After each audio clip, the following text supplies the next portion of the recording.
रंग चोले दसा दे ढोले दे दा दे गल माही जो पैसी। तेरे नाल प्यार दा सिलसिला है, हथ डाक च आम न भेजे कर। मेरे शहर च ढेर रकीब ही नी, हर हथ पैगाम न भेजे कर।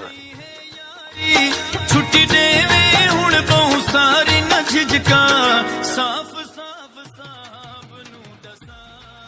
तेरे नाल प्यार दा सिलसिला है, हथ डाक च आम न भेजे कर। मेरे शहर च ढेर रकीब ही नी, हर हथ पैगाम न भेजे कर।